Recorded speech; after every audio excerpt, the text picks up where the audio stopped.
Our third live stream now. Sorry. Really, what? What's that now? Are we on? What's going on? Are we on? Yeah, we're on. We're on. We now. are live? Yeah. Technical difficulties right out of the gates, folks. Okay. Go for it. Go for it.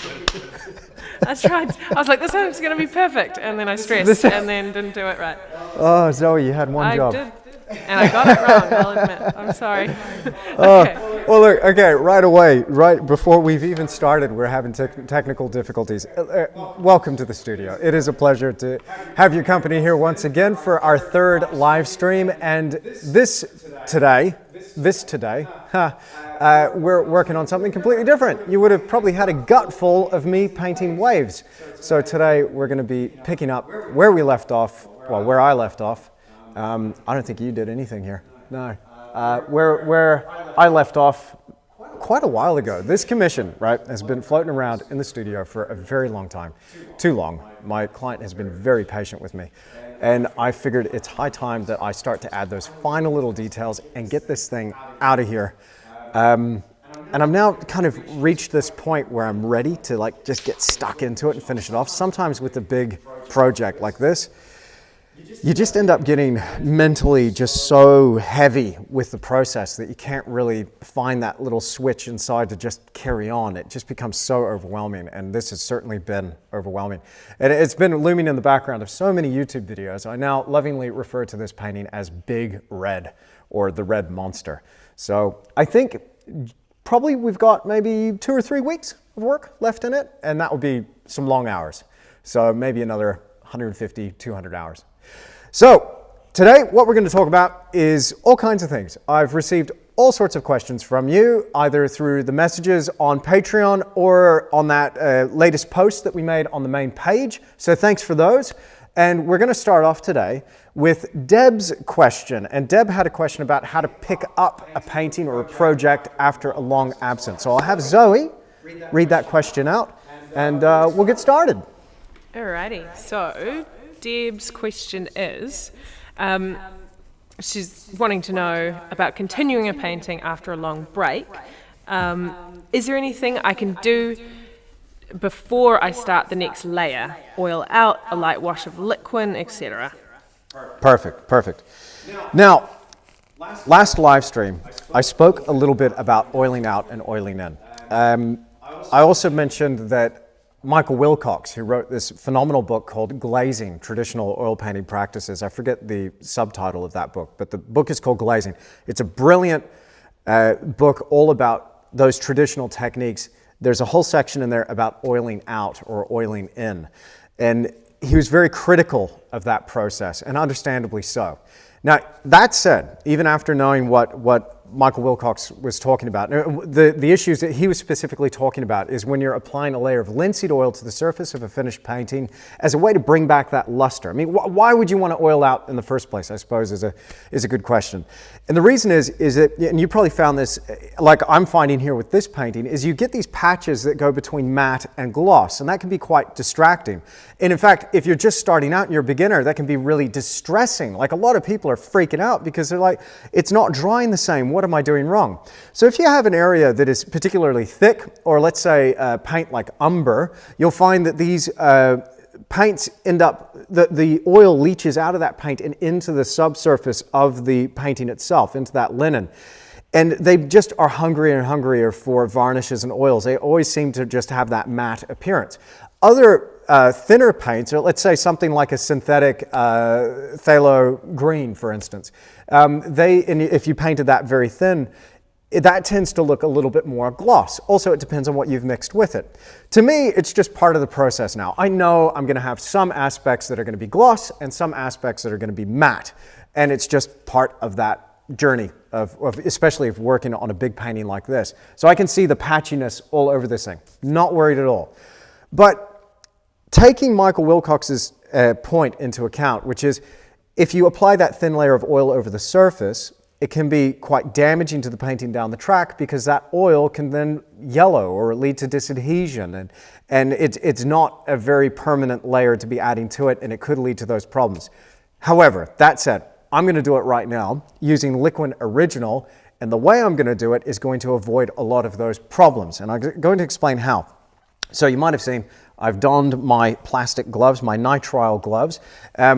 I stopped using latex gloves, by the way. I'm using these nitrile gloves because they're impervious to the oils that I'm using. The latex, silly me, didn't realize that it was eaten up by those oils. So I was thinking I'd have all that protection.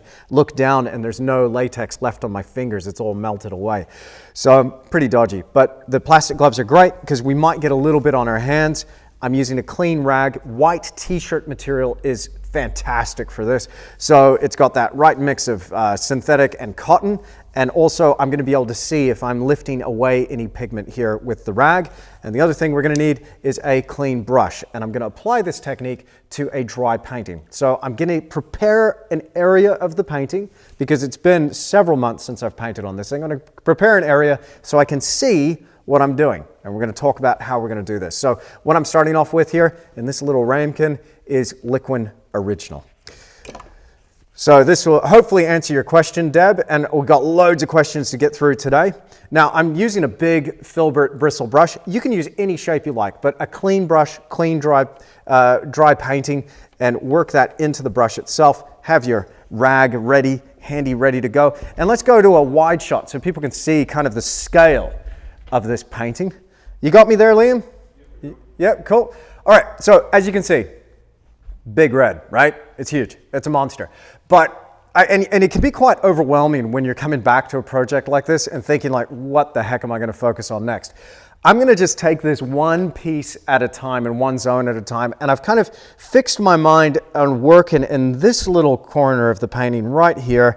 And I'm just going to concentrate on one thing and then we'll move on to the next thing. I don't know how far we're going to get in this live stream, but we've got a lot of questions to cover, so we will cover that ground. But let's say this area here, I'm seeing all sorts of things. What I'm seeing is those deepest shadows are very, very thin, so they're actually showing up very glossy.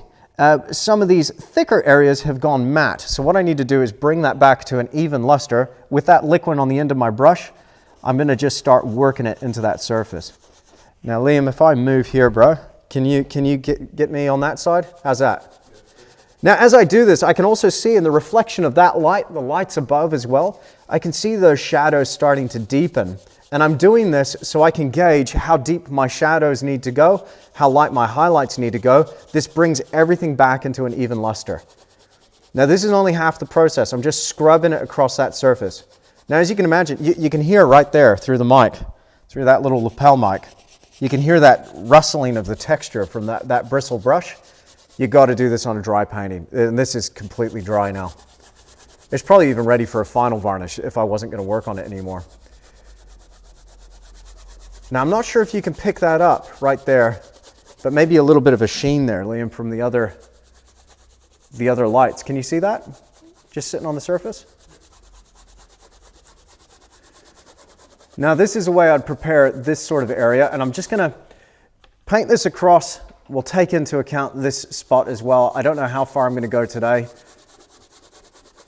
but this is exactly how I'd come back to an old painting that needs refurbishing.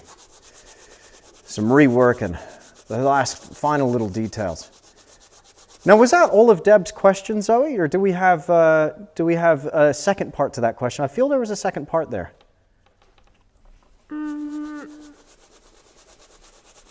No, she was explaining herself, like Okay. why she wanted to know. Oh, what's Deb's story there? What's Oh, it's pretty personal, but it's on your Patreon. I don't know. Is it live or was that sent to, that might have been sent to me as a private message. We might keep that private then. Yeah, but no, like Yeah. obviously life gets in the way, and she had to stop. Yeah. Yeah, and she's just wanting to know how to get back onto it, which is Well, yeah. give this a shot, Deb, and anybody else. And this is why I use Liquid now for all of my stuff, whether it's commissioned work or the stuff I use on YouTube, because it's just so forgiving. But it can be. There is a danger with using it as well. Like there is a point where we can start abusing it. Now here's the second part to the oiling in process. And Liam, you got a nice tight shot there, mate. If you can see what I'm doing here. Okay, perfect. So what I'm doing is I'm just rubbing that away with the clean rag. I'm going to check that rag. Oh, see, I am removing a bit of paint. This is damaging the surface a little bit. But it has keyed in well and truly to the surface I'm not picking up on any smudging or smearing. And I'm just removing any excess. So let's say this did go yellow, because this was pure liquid original that was going in there. If it went yellow, the yellowing would not be detectable. It's now confined to those microscopic little gaps in that open surface. And I don't think you'd be able to see it anyway if it did go just a touch yellow, because this is in the shadow portion. I probably wouldn't do this so much to a highlight, because the highlight would register pretty well anyway, being lighter and more matte in finish. But we want those shadows to really sink away. And so this is why I mainly reserve the oiling out or oiling in to those deeper recesses of the painting. So then we can actually see just how dark we need to go with our next pass of detail. So there we go. I think we've prepared that cliff. I'm going to get ready here with some paint and start working in that area. So let's have another question. Yeah, before that. Oh, yeah. Go on. Someone's just said that we've got an echo, which is got an echo. annoying. That would probably be this bouncing off that one. So it's picking me up through this mic. Maybe, hopefully. I'm trying to turn it off. So if the echo's coming in and out, could someone who's watching let us know? But if it's like solidly there for the whole time and it's kind of unbearable, also let us know. And we'll see if we can do something. Yeah. Also, I have a very big studio space, so it is going to echo anyway. Yeah, exactly. Yeah. Hello. Yeah. We'll try. I mean, we're still new, but we'll try to figure that out. I thought we'd gotten over the sound issues. Sorry. Well, I guess this question might follow go. on Okay. from that in a way. Let's have it. Kigam Ori has asked, have you ever faced mold problems? Oh, yeah. G'day, Keegan. And I hope I'm pronouncing your name correctly. Thank you for that question. Yeah. Yes, I have. How do you experienced- remove it and like precautions? Perfect. Yeah, gotcha. So the issue with mold, Francine, can I get that roll of paper towels, please? I'm out of paper towels. Thank you so much. Perfect. Thank you. Okay, mold is an issue, particularly for those people that live in the tropics. Lots of people in India have got this issue. Southeast Asia, I've had people messaging me like from the Philippines, from Thailand. I've had loads of people. Which camera? That camera. Hello. I always do this, don't I? Yeah, that's why we had you back. Yeah. That's why. Okay, cool. And I'm just going to be mixing some color here while I'm answering that. And before I do, can I just show you, just to really bring you up to speed with the whole process here, and I am going to hold it up to that other camera, so here we go, just so you can see. This is, because a lot of people have been asking me, right, what are you using for references? So 114 reference files. This view, I'll give you an overview, and then we'll talk about mold. This view here, this was my original concept, which is a digital drawing that I submitted to my client, and this is what got the approval for this project. And he loved it, but then came back to me and said, Andrew, love it, I want to see it landscape format. So then I produced another digital drawing, and again, this was all drawn on the computer using Photoshop on a Wacom tablet. And here, basically, this was my finished design, but it was inspired by several snippets of drone video. I had to go out to this location in the Pilbara in Western Australia, take the drone out way up high, and then start zooming and scrolling down into this canyon. And then I went back in post and tried to stitch it together. That didn't really work so well because I had all sorts of perspective issues. So what ended up happening is I had to completely redesign the perspective from scratch. Now, at some point, I will be talking about perspective, but suffice to say, here in this scene, I've got two major vanishing points. There are several. There are vanishing points all over the place, but two main ones. One that's way out on the horizon, so everything is converging into the distance, into the horizon, and then one looking straight down, where the walls of the canyon are drawing that viewer and pulling the viewer down into the depths of that red canyon below. So that's essentially what I'm working with. Now, the reference file is then just a bunch of snippets of different light angles, different textures, bits and pieces here and there. So that's what I'm referring to, in case you were wondering. So I'll pick up a little image like that, zoom right into that detail, and I've got everything I need right there to carry on with this piece of the canyon. So that's what I'm working with. Let's talk about mold. And I'll try not to roll over my audio cord. Here we go. I've done it again. There we go. Haha. All right, cool. All right, so mold. Yes, it can happen, and it's a pain. It happens generally in the tropics. Obviously, the high humidity, mold loves that sort of stuff, and fungus will accumulate and congregate on any surface that is either porous or natural. So leathers, woods, all that type of stuff. Canvas and linen. So when I lived in the tropics in far north Queensland, pretty much in the rainforest, stunning place. Is it working? Yeah, it's working. So my father, I rented his house for a little while. He's got a property in far north Queensland in the tropics there.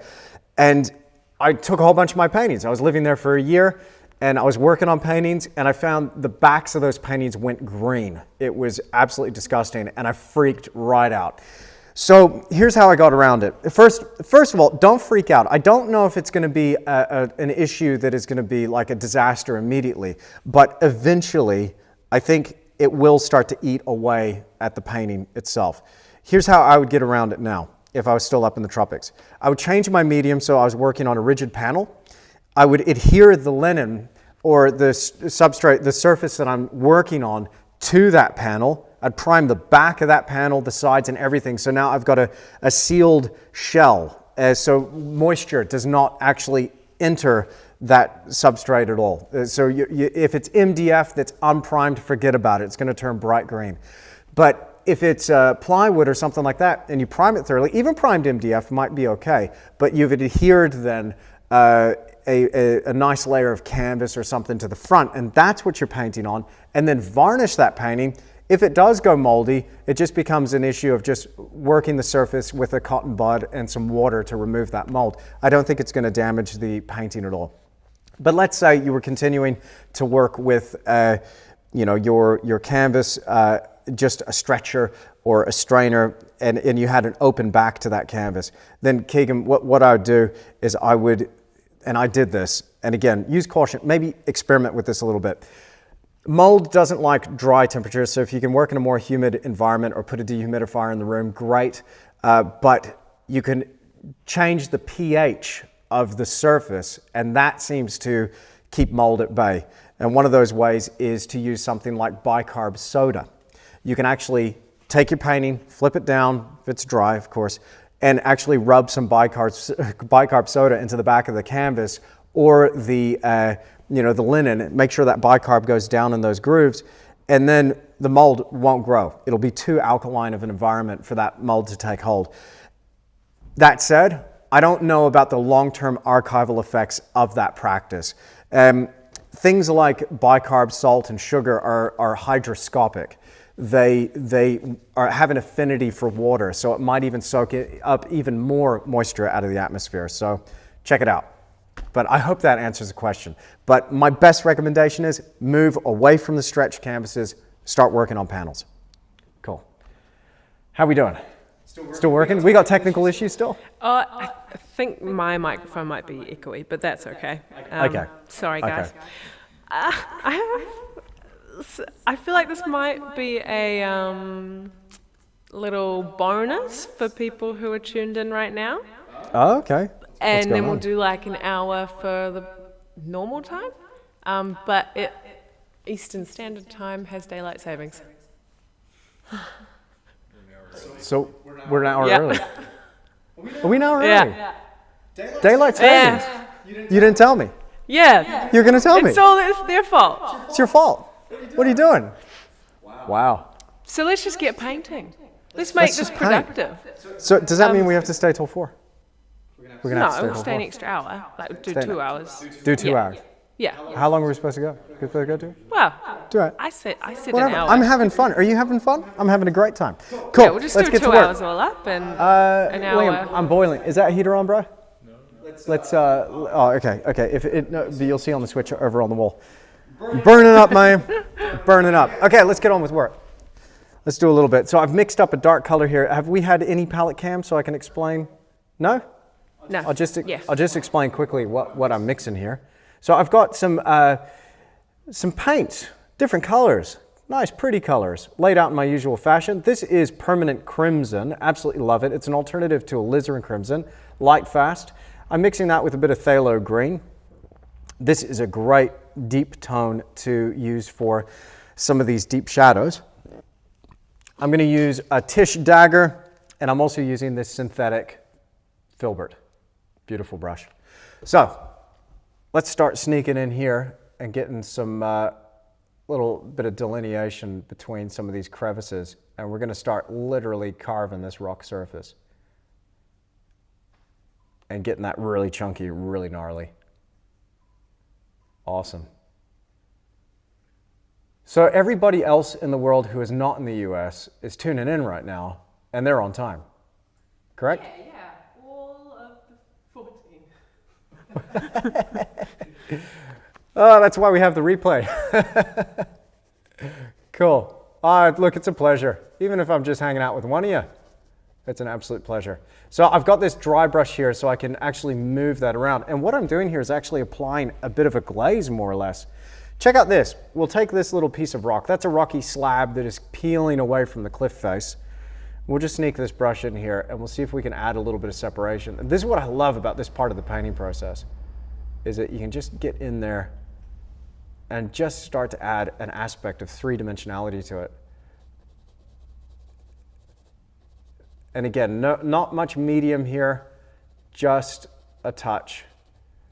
And I've rubbed most of that liquid original away. It's just accumulated down in those grooves, but we've added a bit of separation there. So let's start carving this away. Good fun. All right, now, so we're in bonus time right now. Let's have another question, Zoe.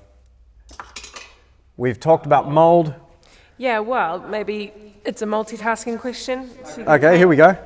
Let's do it. this is Lee's question. Oh, Lee, good on you. Awesome. Just wanting to know generally about color mixing, and so they've recently changed to your colors on your palette, so that's Thank you very cool. much, Lee.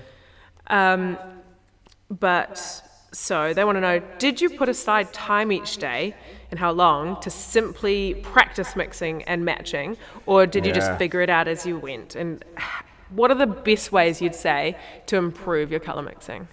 Oh, gee. Okay, big question there, Lee. Appreciate that question. Now, I think to answer that, my best, well, we all learn differently, okay? And I'm not trying to get out of this, but we all have a different mode in which we gather information and put that information to practice. So for me, I found that structured time dedicated each day was not the right way to go about it. I just wanted to get stuck in and do it. So I started putting in what they call or refer to as brush mileage. And so I started just painting and doing as many paintings as possible. And eventually I picked it up. I may have picked it up faster if I approached this in a more structured, methodic way, but that's just not my style. So I figured I would just go for it, start painting big, ambitious paintings, not really knowing what I was doing, but I was learning pretty fast from the mistakes that I was making. So my best recommendation now in terms of learning how to mix color is find a really good instructor. No. Find somebody, but look, come on, man. It's all about the having an approach that makes sense. The thing I like about the palette that I've devised, and again, I'm totally biased here, but the thing I really like about that is that it makes sense. It's based on a CMYK palette that a lot of printers use and a lot of graphic artists use. So we got cyan, magenta, yellow, and you can mix virtually an infinite range of colors from just those. And then we've got a whole range of earth tones as well.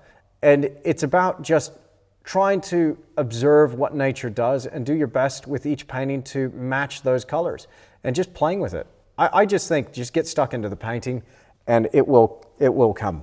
It will come. So I hope that answers it, Lee, but yeah, pretty vague answer, I know. But let me know if I can be clearer about that. Send me a message, Lee.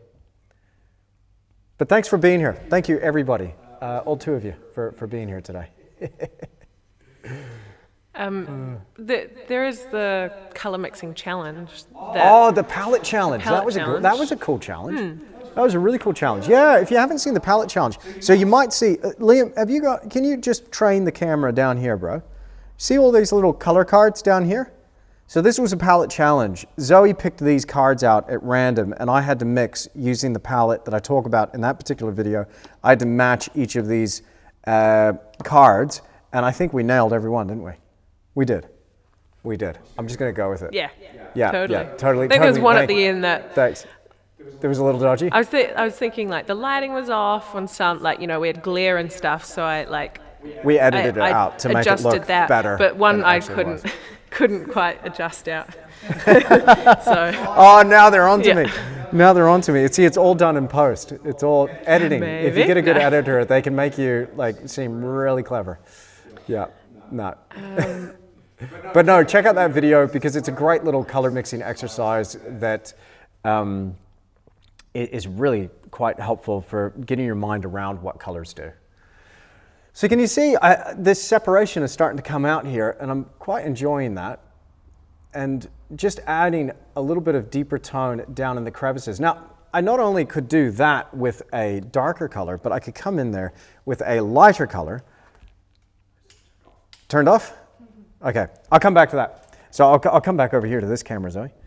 So, yeah, I've been mixing up this. Actually, I'll tell you what, why don't we go down to the palette? Let's go to the palette, okay?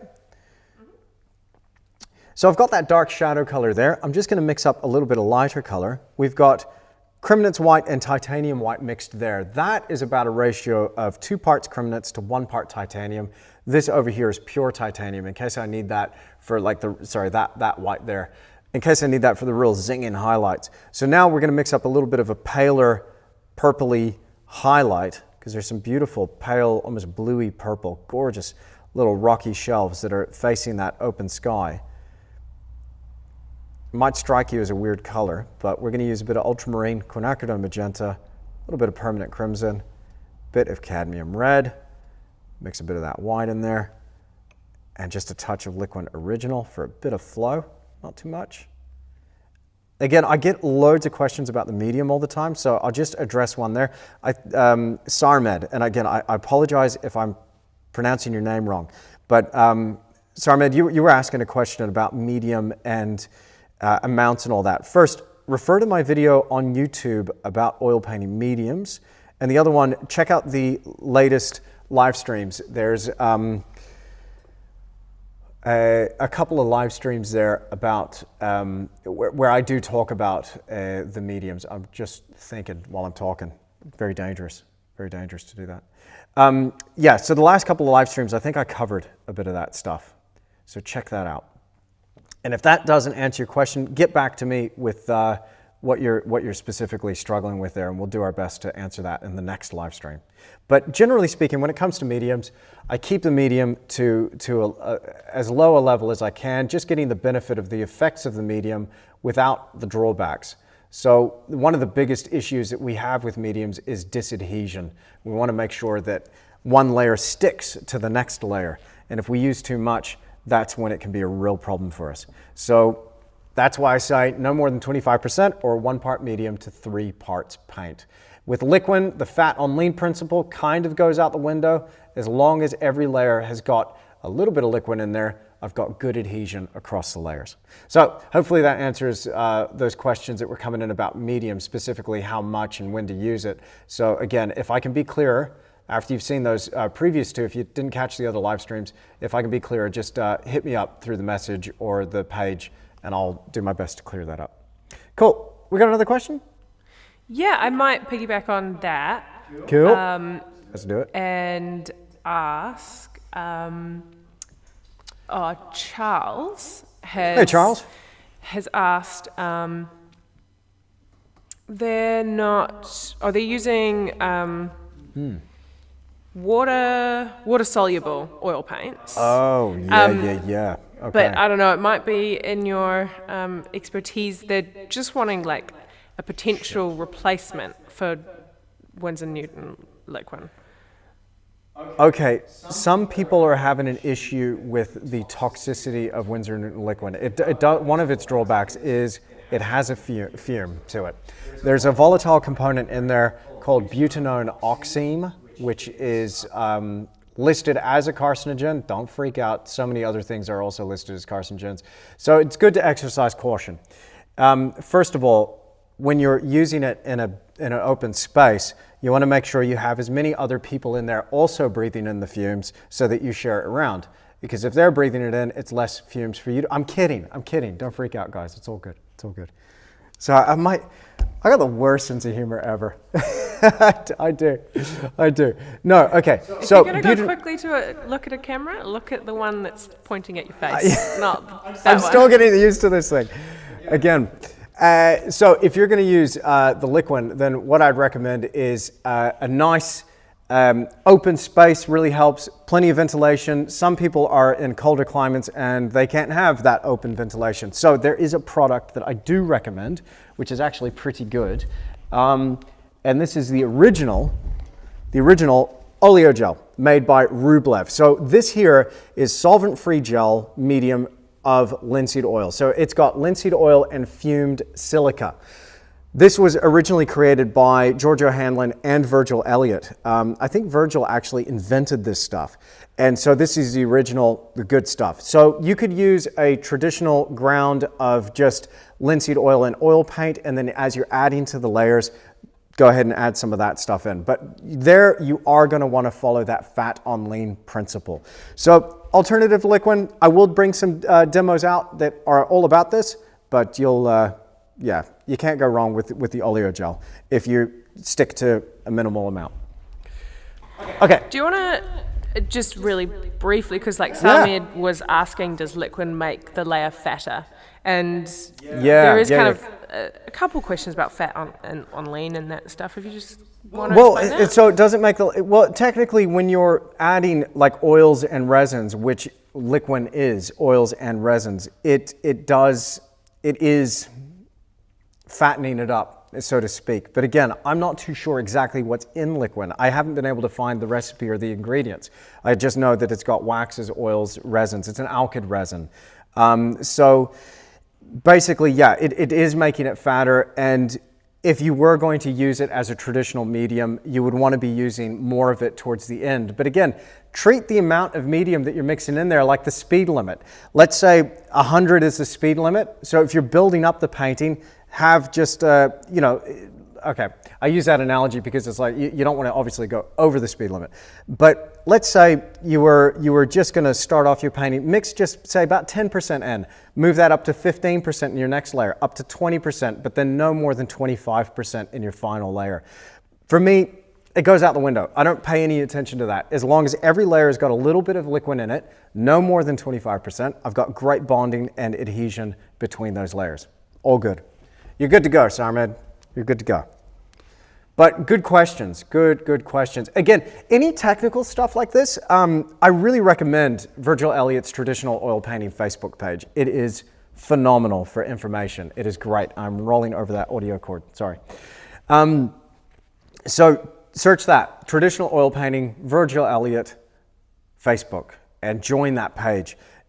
Virgil Elliott is an authority on all things to do with oil painting, and I look at that quite a bit and get a lot of information from that. So you can either search in the keywords field or go through the conversations. It's a great bunch of people on there, and Virgil, as I mentioned, is the moderator for that. So cool. We got another one, Zoe? Yeah. Cool. So I've just seen in the YouTube live chat, Cassandra Hill's tuned in. She figured out how to get onto the live chat, which is cool. Hey, Cassandra. We need more people to figure it out, but we're all learning, Awesome. so that's okay. And so while she's here, she asked a question through the Patreon beforehand, asking about non-traditional surfaces and whether you've ever painted on them, but also just your suggestions on what base product would you recommend for painting on items such as a moose horn or a saw blade? That sounds so cool. Like painting on a moose horn, how badass can you get? That is awesome. That is so awesome. So like mooses, So they've got these wide scoop, almost paddle-shaped antlers. Phenomenal creature. I'd love to paint one, like actually do a painting of a moose, but painting on a moose. Okay, first, yes, you would want to prepare it in some way. How to prepare that? I don't know. But let's say, I would, if it was me, I would, and again, I have to be honest there, I'm not too sure how I'd go about with the moose horn, but what I would say is because it's a natural product or natural surface, and fortunately it's not going to move around on you too much, because it's a nice solid surface. So you're not going to run into a lot of the problems that you'd have from that aspect or frame of thinking as you would with linen. But I would treat it the same as linen and probably use some sort of all-purpose primer or even gesso. I'd start building it up as you'd build up a primed gessoed surface and sand between layers and just prepare it that way. And then go over it with your colored layer and then just start blocking in, modeling, and detailing. If you were going to use any medium, I would still use liquin for your moose antlers. Because liquin is really, as I've been saying, a very forgiving medium, and it's quite flexible. So you would want that flexibility with anything experimental, I would think, and it sticks to just about everything. I use liquin, for instance, for as an adhesive to do my gilding on my picture frames. It's quite extraordinary stuff, and I've got picture frames here that are over 10 years old. And the gold's still stuck down. And that I'd say is a very different kind of surface to use something like that. So yeah, I'd gesso it and then go ahead and use liquid. Give it a shot. But again, I must preface that by saying I don't know. I'm not sure. Oh, drop my brush. As for the sole blade, so I can't see that that's too much different than painting on those copper panels. Ray Aslan's beautiful copper panels that I'm about to paint on. So again, prepare the surface with maybe a lead prime or an oil prime. Maybe sand it down first, varnish it first potentially to stop oxidation, and then just get painting. That sounds cool. Sounds like a wicked project. So I hope that answers it, Cassandra. Great question though. I need to do more experimental oil painting stuff. Yeah, definitely. That'd make a good video. Make a cool video. I'll start with my car. I'll put a big landscape on the side of my car. That'd be great. Okay. So, what kind of view have we got here, Liam? Shall I start moving up into this area? People are. Okay, cool. Sorry, go on, Zoe. What do we got? Moving on, I think John's got a good question. Ah, John, fantastic. Yeah, good questions from John. Asking about your commissions. Could you briefly explain your commission painting negotiation process? Yes. Do clients often describe specific features or compositions they want, or do you usually get full artistic reign? Very good question. It never used to be full artistic reign, and even now, well, we could just take this commission, for instance. I mean, this commission here was pretty specific from the get-go. As my client was describing what he wanted, I realized very quickly I had no reference to support that, and it was going to be very difficult to try and recreate this from scratch. And trust me, I was trying to work out how do I paint Oxer's Lookout at Carragini National Park from the air. I was trying to work it out using Google Maps, ordering some topographical maps, getting contours, then doing a deep dive Google image search, looking at my own reference from back in 2005 when I was here in this national park last. But I had no idea or concept of what the gorge looked like from this angle. So it became very apparent what I had to do was actually go out there. So I met my client out here on the ground, and we actually got in touch with the Department of Conservation and got our drone license for this particular photo shoot. And I was able to fly the drone out here. So that was the way that I got the reference material. And then from there, just a long, arduous design process and back and forth getting that approval. So this is probably towards a more specific, particular side of the commission process. But generally speaking, most of the people that I work with now, when they come to me with a painting request or a commission, they'll say, Andrew, we love your seascapes. Can you do us a seascape? And that's it. And so from there, what I do is I say, okay, I'll narrow it down a little bit and say, okay, time of day, waves, rocks, what kind of area do you like? Do you like Western Australia? Are you a West Coast of New Zealand type person? What do you want to see? Glowing wave, crashing wave, lots of white water, stormy, sunny. And we start to narrow it down. And then from there, if it's relatively open still, I say, well, how about I produce some studies and drawings and color studies? So I'll come up with 3 sets of designs, either drawings or color studies or both. And from there, any one of these, A, B, or C, could be chosen by my client. I'm expecting them to choose one of them, or at least narrow it down to one for more development. But generally speaking, they'll choose one of those. Now, each one of those designs has to be my best foot forward. So it has to be something that I would want to paint anyway. So that way, what it does is it protects me as an artist. I maintain artistic integrity, painting a signature work of something that I would do anyway. So if it came up for resale, or if it was something that they wanted as an investment, it could be seen as a typical Andrew Tischler work, as hoity-toity as that sounds. They could, and I have had some work come up on the resale market, and people want to know that it's something that is, fitting into the lineage of your body of work. So in explaining that to them and working with those options, what I do is, narrow it down to those options. They choose something. I'm fully within my artistic integrity. It would be something I'd paint anyway, so I'm feeling nice and inspired and creative. And they end up with something that is hopefully a work that I've put my all into. So hopefully that answers it. But I always come up with options for my clients. So they feel like they're also part of that creative process and they have a choice. And I think that's really important, especially if people are going to be investing in you and spending money on a product that you produce.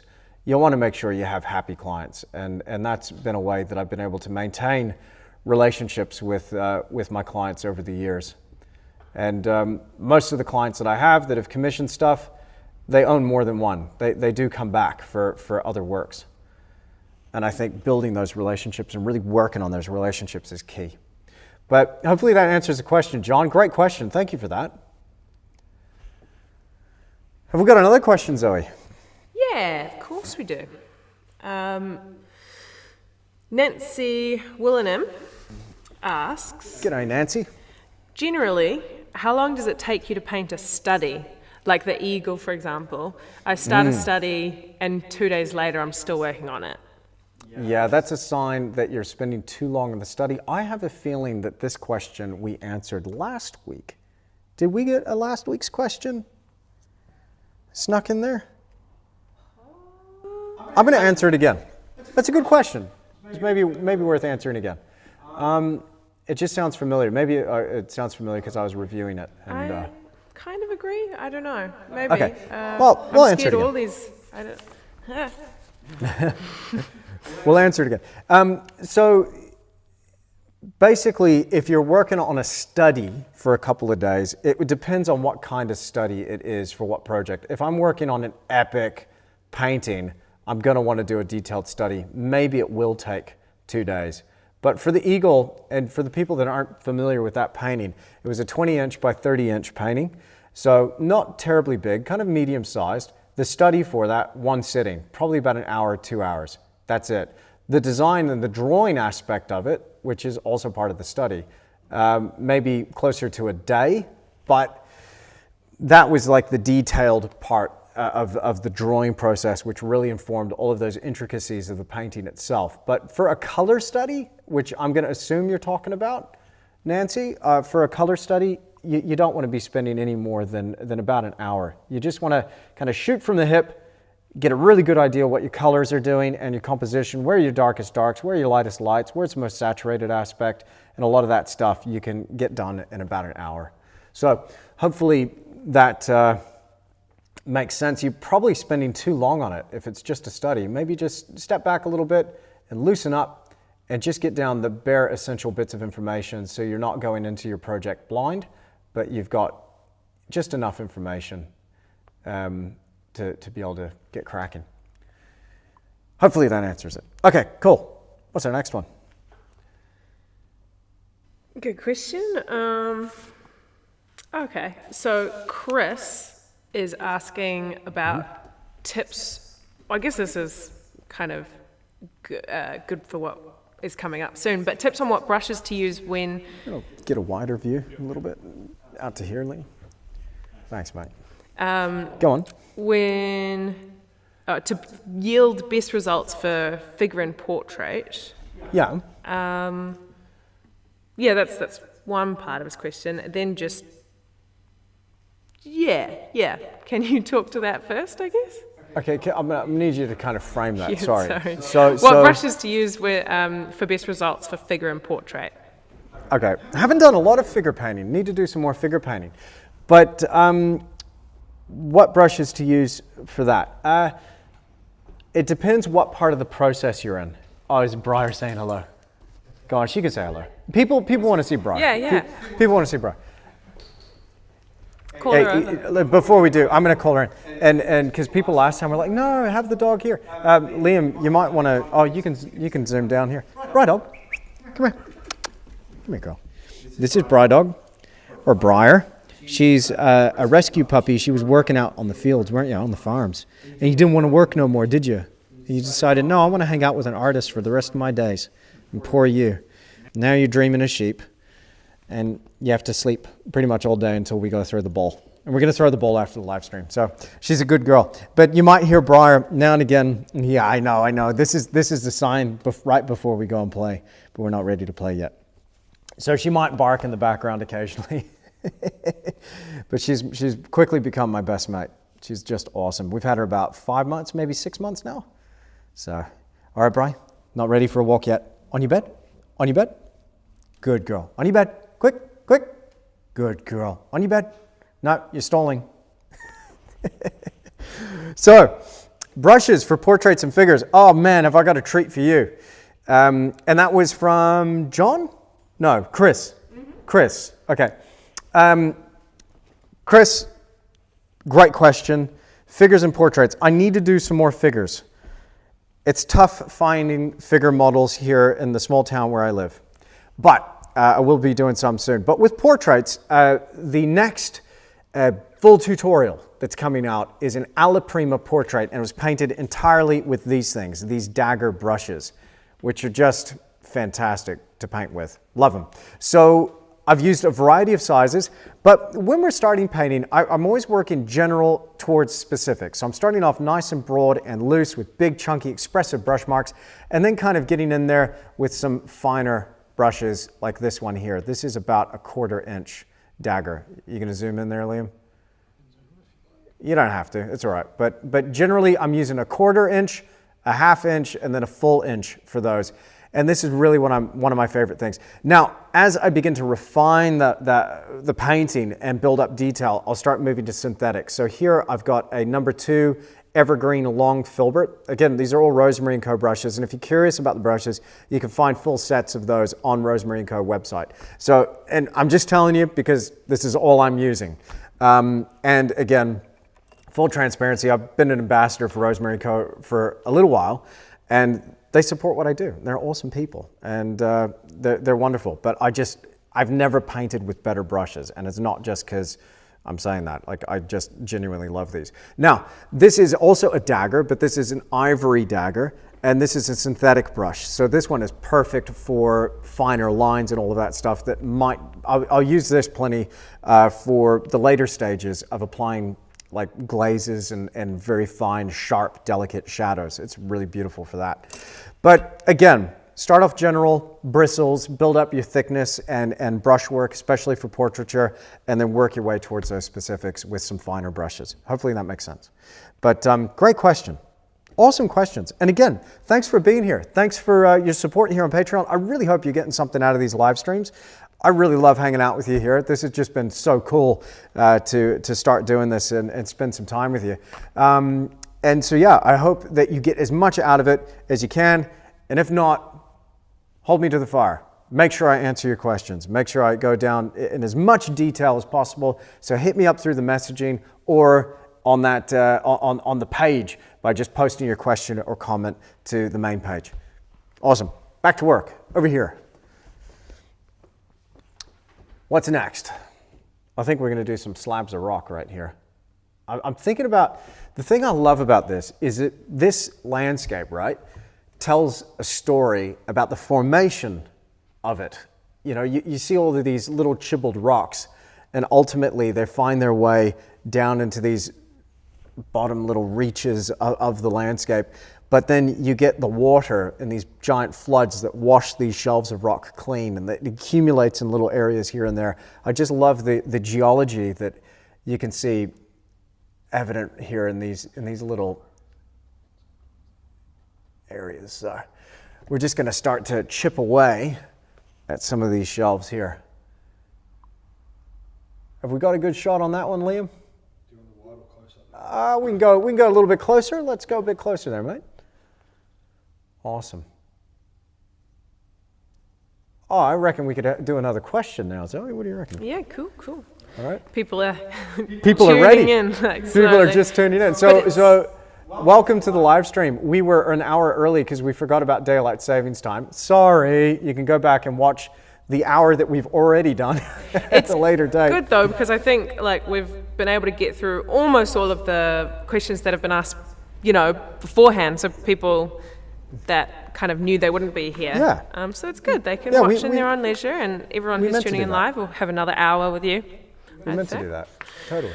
Awesome.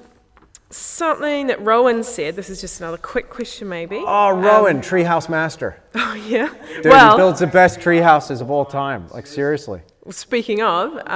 go on. He wants to paint a mural in his treehouse. Will we see a forest interior tutorial in the future? I knew Rowan would ask something like that, didn't I? Yes, you will. Rowan, great subject, mate. And there's a painting that I'm dying to do. There's a gully near us that is got some beautiful old beech trees that are clinging to the rocks, and you can see their exposed roots. And it's just one hefty, massive trunk after another, covered in... It reminds me of walking through an Ivan... Like what it would be like to experience walking through an Ivan Shishkin landscape. It's a beautiful subject. So I'm looking forward to painting that, and I will definitely be bringing that to you either on Patreon or through my website as a tutorial. But for the people that follow my work, yes, I've got a forest interior scene coming. That said, I don't know when. It's very difficult to anticipate exactly when things are going to be launched. But it's coming up. It's coming up, mate. Here's another... question. Where'd it go? Do you have a particular season that you enjoy painting the most? Oh, gee. I'm going to assume he means as a subject? Yeah, I think so. No, I don't. Because I love it all. And so I love winter, like on an amazing, like wild coastline, wild weather, epic waves, storms. The stuff where, and it's the best time of year to say, if you're living in Western Australia, maybe a few people listening are in WA right now, if you're there, all the accommodation down south in Margaret River and Yallingup is empty in winter, but that's the time when I'd go down and get my best reference material. So you get your accommodation at a cheap price, go down there and paint at the height of some epic winter storm. And that's always a lot of fun. But then, out in the desert in the dry season, that's really cool too. It depends on your subject. And there are so many different subjects here now in New Zealand that I'm exposed to that I just love. And I love the seasonal aspect of living here in Lawrence, for instance, because like autumn, those trees are turning these amazing oranges and reds. And then in spring, in winter, of course, you get your snow and your frost and a very simple pared back landscape that is just really beautiful and elegant looking. But then, spring, it's gorgeous. It's all so cool. And then summer, we're really heading into summer very quick. We're coming out of spring. We're going into summer down here in the south, in the southern hemisphere. And it's beautiful. The blooms are out, blossoms, and it's just, the air is just gorgeous and fresh. And it's good for en plein air. A little bit tricky doing en plein air in the dead of winter, but No, so Rowan, no way I can narrow that down. I love it all, mate. I'm eaten up by it all. But the interior forest scene, that sounds cool. So I'll be working on that as soon as I can. I really want to do that now that you mentioned that. Hey, Samid. We did go over that over your question briefly before, but there's a video that Andrew has on Medium, so definitely check that out. But yeah, a little bit before you signed on, we were actually chatting about your question. So yeah, go back and have a look over that. Yep. Thanks for the question, Sarmed. And again, I hope we're pronouncing your name right. Yeah, no, sorry. Appreciate you sending that in. And no, brilliant. But there's a lot of stuff on those mediums already. So yeah, well, if I can clarify anything, yeah, you let me know. What's our next area of focus, Zoe? Where are we going next? We could be huge, or we could be relatively specific. Where do you want to go? Are we talking camera angle or topic? Topic. Oh, give me a huge topic one. Okay. Yeah. Come on, let's do it. So this is Wait, can we have a huge topic while I paint something specific? That I think would just be so cool. So Liam, let's zoom in right here on this little bit. I'm going to be chipping away at these rocky shelves right here. Nice tight shot. Are we good? Yeah, we're good. We good? We good? All right, cool. There? Yeah. All right, sweet. All right, cool. And Surmud. Okay. I think that's how you pronounce his name. He's just told us. Sorry about that. Okay. So huge topic is. Let's go. This is from Ryan Jordan, another good question asker. Oh, Ryan. Yeah. Is there a point where you've mastered the craft, or do you feel like you're still learning about it? Yeah, last week I finally got it. I'm like, yes, I've arrived. I am now officially a master, and I've got this plate that's coming from the engravers. I'm going to be affixed. No, I'm kidding. I need to just stop talking at a certain point. I might be a massive dork. No, there is no point, in my opinion, there's no point where you master anything. And if point of fact, I don't want to master anything, and I certainly don't feel like I've mastered anything in terms of painting, because I just know that every time I feel like I've gained a level of understanding, you gain a kind of a perspective where you realize that there's another rung on the ladder, or another stepping stone, another place that you can move into.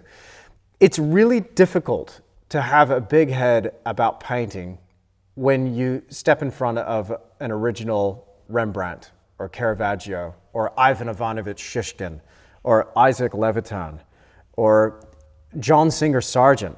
I mean, for crying out loud, John Singer Sargent's brushwork is enough to make you weep. If you're just looking at an original painting, I've seen some of his interior scenes, some of his landscapes, and I just could not believe how amazing that this guy could make paint talk. And you look at it, and there's nothing there. He was a magician. So I'm just blown away by what he was able to do. So, pretty incredible. Anyway, I think it's important to keep that perspective and realize that it's a journey, and it's a long journey. It's a long game. And you're in it for the long haul. But that process of learning, that's what it's all about. You know what I mean? That's what makes it good. So for me, I think Ryan, in Ryan's question, he was saying something from memory. He was saying, well, I don't know how you could improve. I'm talking to this one. I feel like I'm hiding behind this palette. I'm totally hiding. I'll move this. Here we go. Oh, can you? Oh, yeah. that helps. I can wheel it around. Ryan, from memory, your question was as well, like you were looking at the paintings, and this was really very kind of you, but from memory, from reading that, you were saying, I can't see where you could improve. Trust me, there's so much more room to grow. There's always another rung on that ladder. There's always a perspective. And it's just a shift of perspective. It's just looking at it in a different way. So I hope that maybe I'm close to understanding it by the day I die, but I always want to have that room of growth, because now I become addicted to that. So therein lies the question.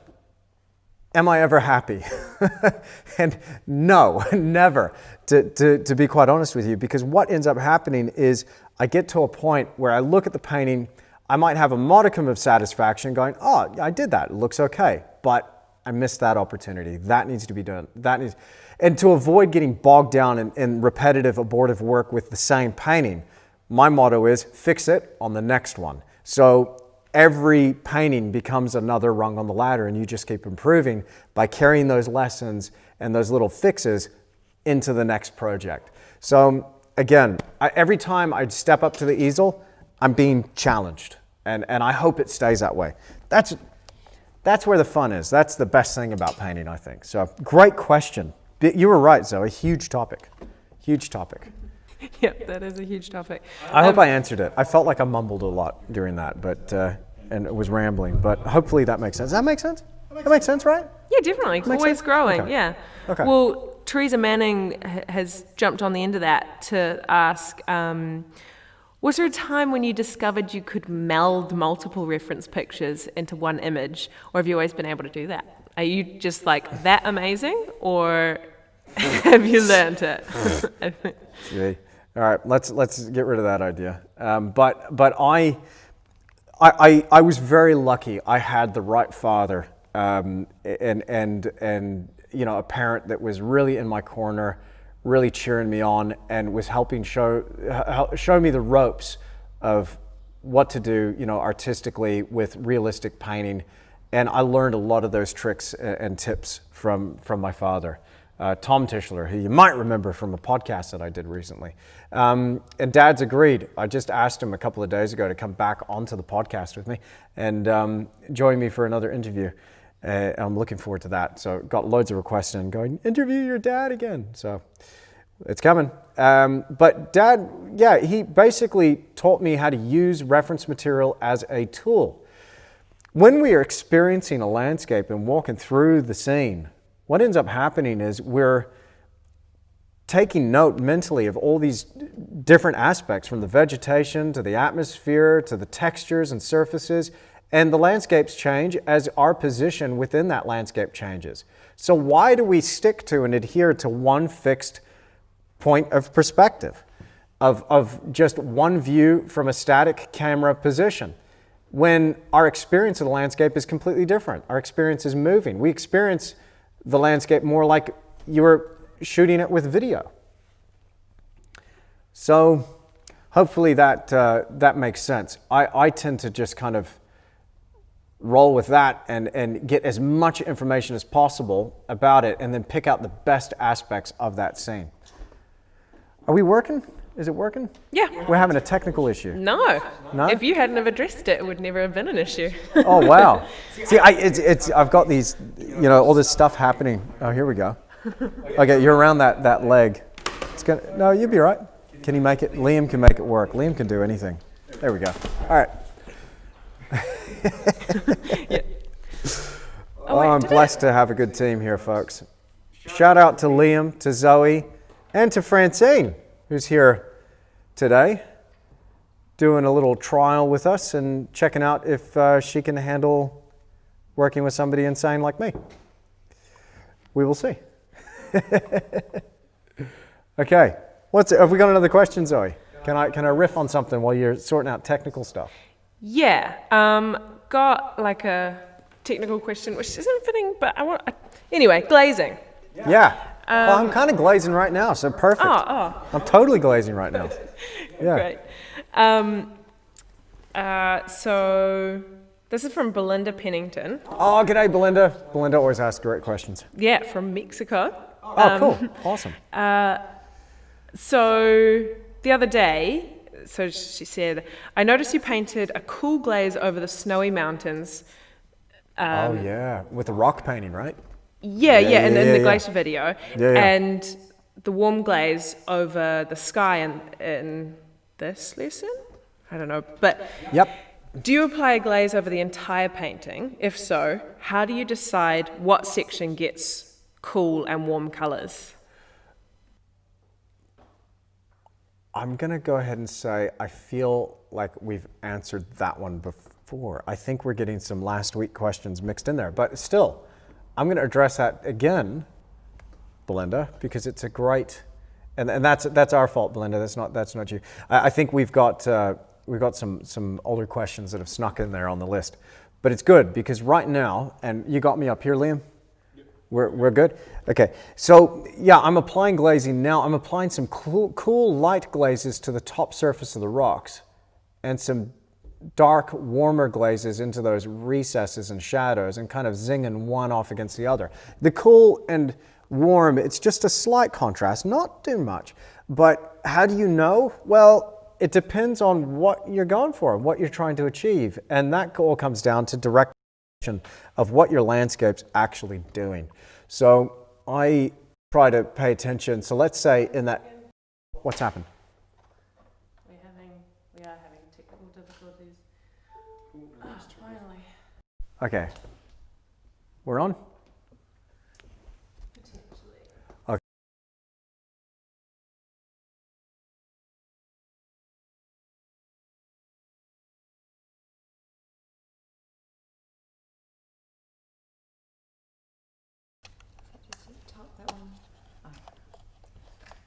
Yeah, still live. Still live. Okay. I've lost palette cam. I'm going to plug in a battery and I'll be back on. It's all live. It's amazing. I feel we'd make great jugglers. Like if we created a circus act and we all performed together, I think we'd be amazing at it. Would be good. Yeah.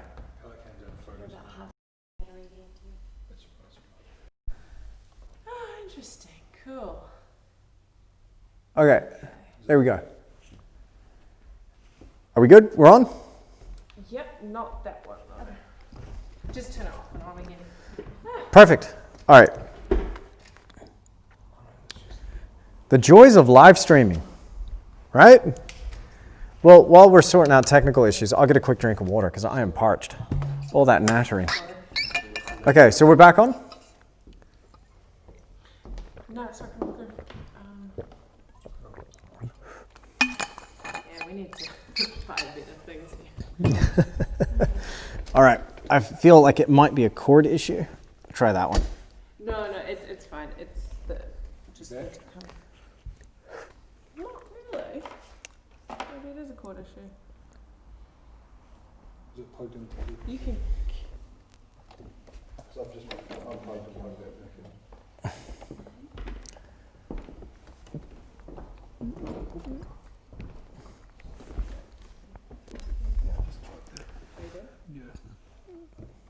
Okay. Well, we can go to the wide cam and I can keep going from here. And should we leave that cam alone? Is it coming back? Yeah. Is it back? Yeah. It's back. But yeah, you keep doing you. I'll do me. I'll keep going here. All right. I forgot the question, but there was a Belinda's question about glazing. Yeah, so with that seascape, so the question's about glazing. How do you know when to apply a warm glaze or a cool glaze? And again, it comes down to the type of atmosphere and ambience you're trying to create within your scene. But there, you know, you can shift the time of day and bring on that golden glow of that sun going down by just kicking that with a warm glaze. Transparent yellow oxide, transparent red oxide is perfect for that. Thin little bit of liquid fine detail medium works really good for that too. Here, again, I've got some cool highlights, some blues, a bit of quinacridone magenta, bit of that cobalt teal. You can see here the way I'm mixing that on the palette cam here. We've got a bit of cobalt teal, bit of that magenta, kicking it with a touch of that permanent crimson, and then adding to the tone with a bit of that titanium white, Krimnitz white mix. I still haven't touched that one yet. It's a little bit too opaque, that titanium. Hey, Bri, you're crashing my shot here, girl. It's all right. It's all right. She's technical issues, canine issues. Are you having issues, Bri? You having issues? Hey, that's my girl. That's my girl. All right. Not long. She always wants to be part of the conversation. It's great. I think. Okay. I think you can hear me. You might have to repeat my questions. Okay. But what can we ask?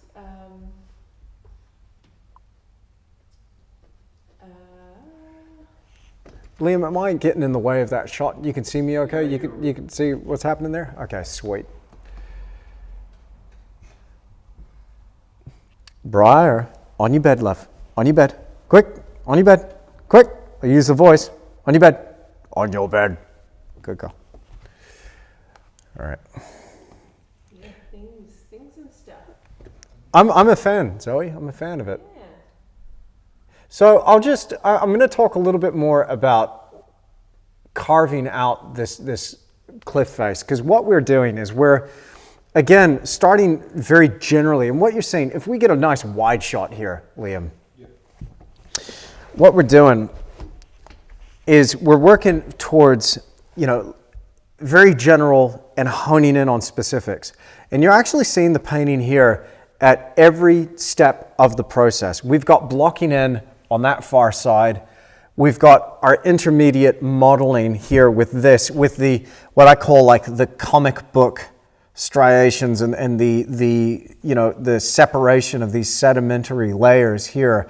And I call it comic book because it's similar to the way a comic book artist would actually draw lines around things, around shapes, and actually identify shapes.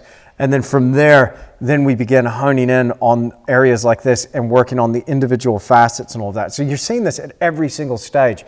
So now, again, if you missed the start of the live stream, it's just working zone to zone and just bringing those zones together, just working one area at a time. It gets pretty intense. So in order to kind of maintain the mental clarity and enthusiasm over a process like this, it's about having a goal for the day, focusing on that, walking away, knowing what you're going to come in and do the very next day. But I'll tend to focus on an area at a time and get that done once I get to this part of the process, get that done, and then move on.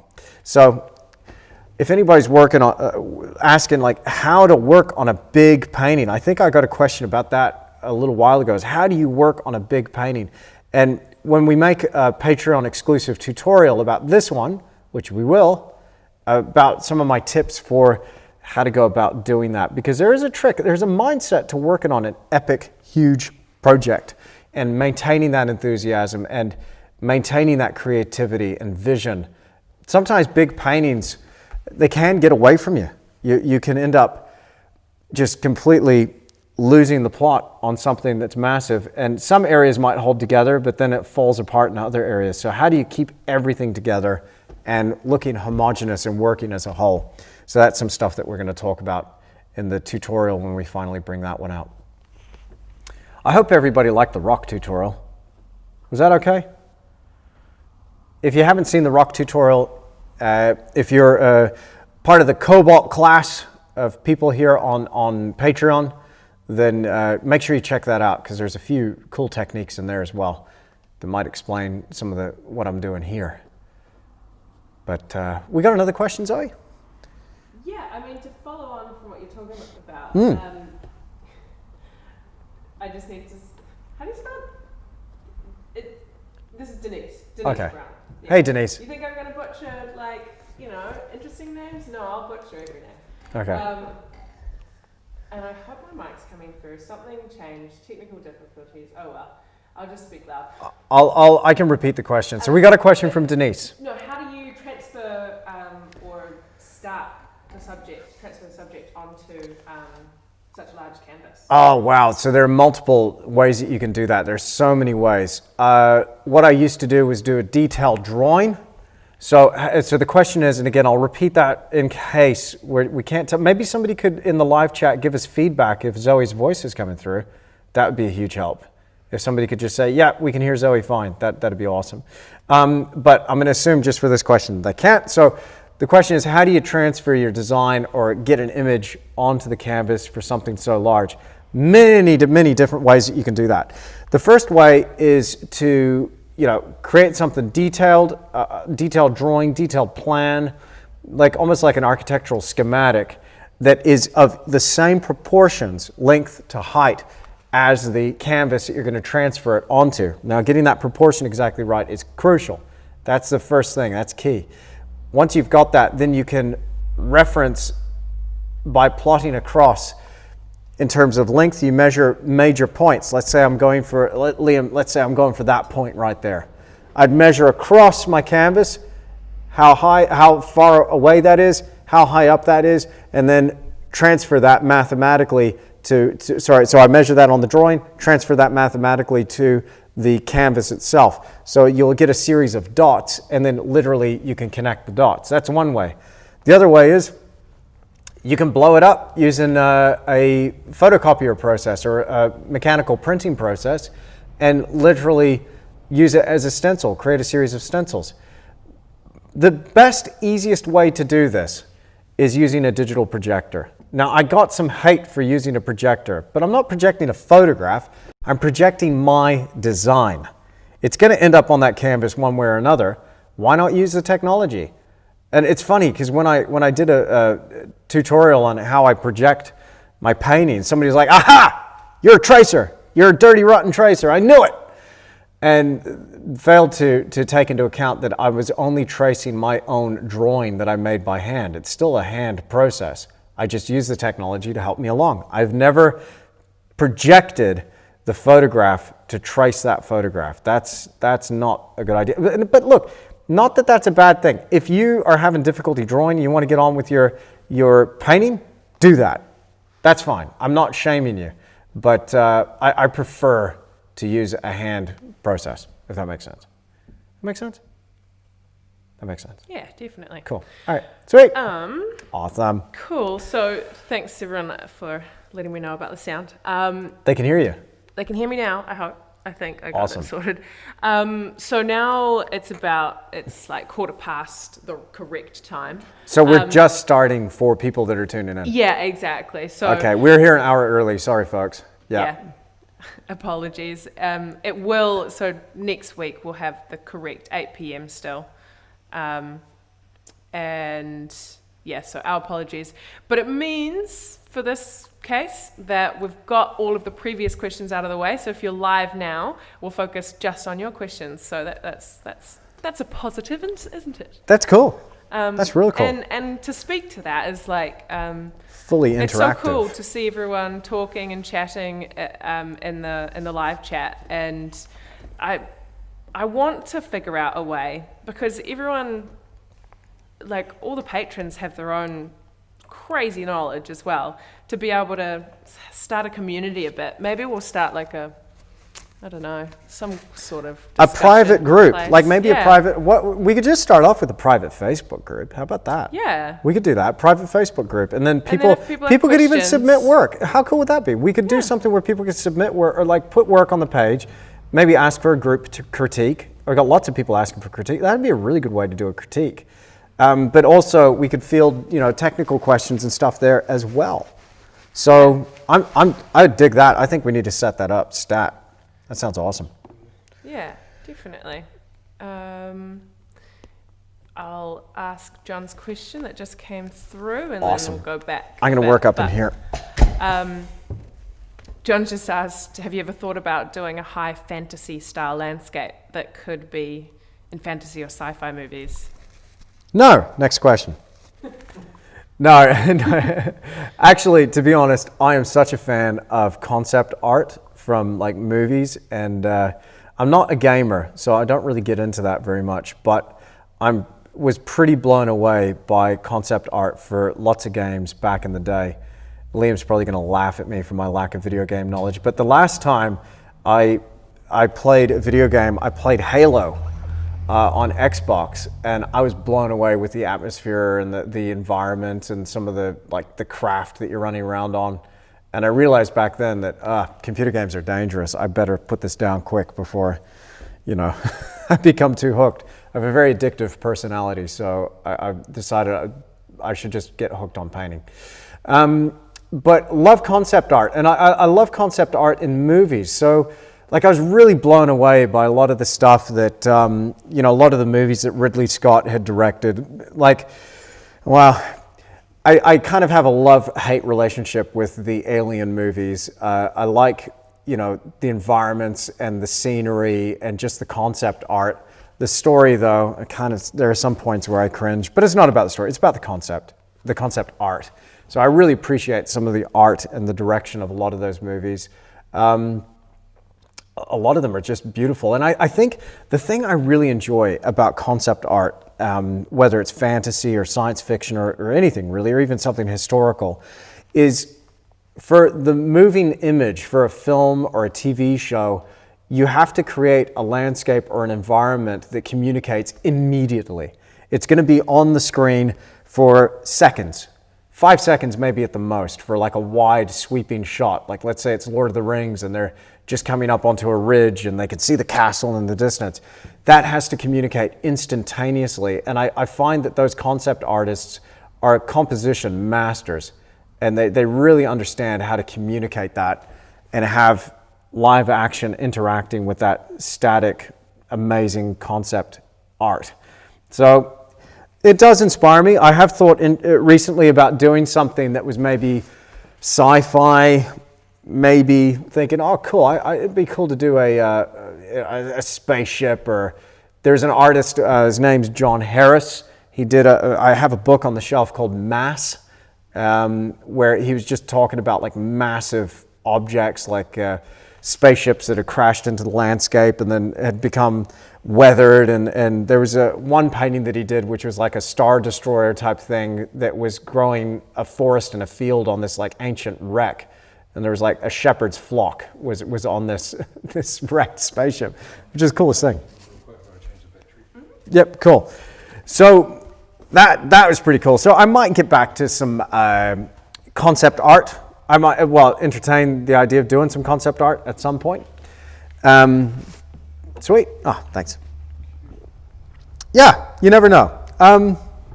People are suggesting album art and lots Album of art. things.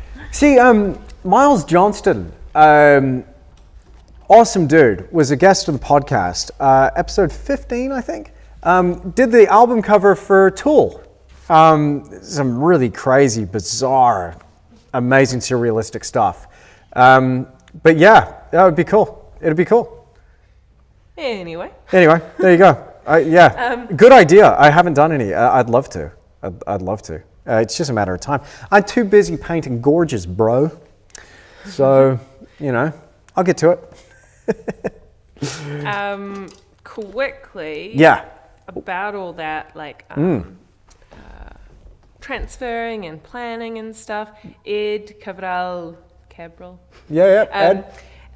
It's just asking about how you do the digital design. Yeah. Yeah, Photoshop. That's what I know. Wacom tablet, and I will be bringing out a video on digital design soon. In fact, Zoe, don't we have digital design as a big part of the Wave tutorial, which is coming out after the Alla Prima portrait tutorial? Definitely. So I can talk about that now. And then December we'll have a lot of that in it. Yeah. Hey, Ed, stay tuned, mate. We've got you covered with that one. So, and that's going to be another Patreon exclusive. So I'll talk a little bit about the design, because that latest big wave painting I did, a huge part of that was digital design. I'm just creeping my way along here, getting a bit more of this rocky texture on this cliff. Once you get stuck in, it becomes so addictive. So much fun. Cool, we got another question, Zoe. Got a few people here live. How many people are we talking to at the moment? People. No, we got 44 now. Oh, awesome. Yeah, cool. Awesome. Well, welcome everybody. Thanks for being here. Can I just say before I forget, thank you for being here. Thanks for being a patron here on Patreon. Really appreciate your support. Really do. I hope you get something out of these videos and live streams that we're doing.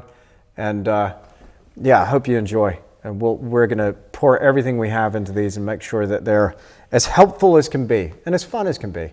But I do enjoy this medium of painting live, I must say. A lot of pressure. Surmud has asked, will you do another layer over this glaze once it's dried? Ooh, I'll do little bits and pieces and notches, but I don't think there won't be a layer in terms of like a blanket covering layer. So yeah, there might be like little grooves and nicks and notches and little garnishes and little bits of vegetation growing out of the rocks. So pieces here and there. But in terms of a wholesale layer, I don't think so. But there's going to be a certain point where I've got to walk away. And I should be, like when I'm painting regularly, I do stand back and look from a distance and make sure it's registering from a distance. But I can't do that right now because there's cameras in the way. But yeah, there'll be a point where I have to kind of put the brush down and go, okay, Andrew, enough. That will do, Andrew, that will do. Gary's asked, when taping a canvas on board to paint, how do you get it tight enough to not have bumps or sagging areas? Yeah, so I found that it actually sags as you're painting on it over a course, period of days or weeks. So I had to retape each of my wave paintings. But generally what you do is you start off first with one corner and then tape the opposite corner, tugging on that linen just a little bit, making sure it's nice and taut, and then do the opposite corners again, and then do your edges. So you stretch it just the same way you would stretch a canvas, and generally you can get that down pretty flat. So yeah, something I did run into when I was painting the waves recently, but again, yeah, I had to retape, restretch. Yeah, so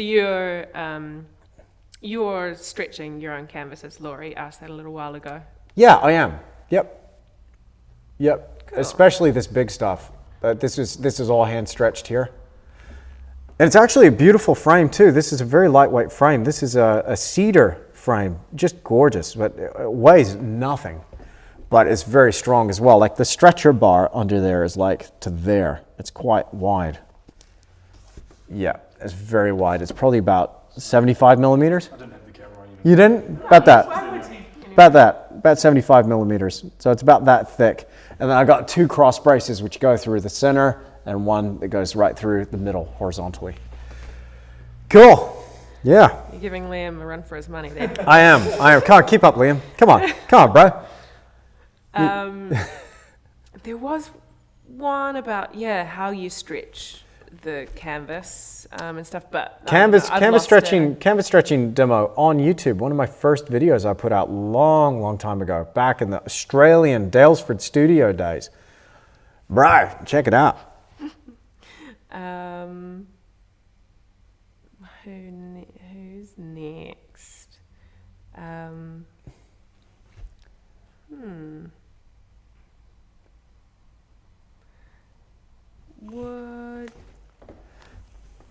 Would you work on one of those green vegetation patches today? Yes. Shall I do it? Because people are sick of rocks. Yeah. Let's do some vegetation. You can do anything if you ask. Yeah. I can do anything. I can do anything. Dance, Andrew. Dance. Don't dance, Andrew. No one wants to see that. Oh, yeah. So John's just asked... thought you were about to go, oh, yeah, dance. No. John just asked, can you dance? Can I dance? No, I cannot dance. I stopped dancing after I met my wife. We went out one evening and we were dancing. I was, getting my groove on, and she's like, please stop. You're embarrassing me. So true story, bro. True story. Yeah. And then John asked, okay. Do you ever struggle deciding between doing small paintings versus doing a few large paintings? Variety. Variety is the key. I need to work on something big, and then something small, then something big, then something small. When I'm painting something small and I finish it off, what I want to do is create like a little world, something that is just beautiful, delicate, just amazing. Can you see me okay? You can see me okay? Yeah, just focusing it. Okay. It's, but that's fine. You got the right. Got it? All right. Oh, nah. But Liam, right. do you want to focus this one, mate? Yeah, that's good. Yeah. All right. Thank you. All right. Cool. I should be clearer. See, I find that I always look better in HD. This is that's what it's about. No, in fact, blurriness might help this situation here. But I tell you what we can do is we're going to mix up some trees. I'm going to answer that question about small versus large paintings, but let's go to palette cam, Zoe, and let's mix up some green colors. Because I get a lot of questions about green, right? I get a lot of questions about green. So here we go. We're going to mix some color. And am I coming through okay on that one?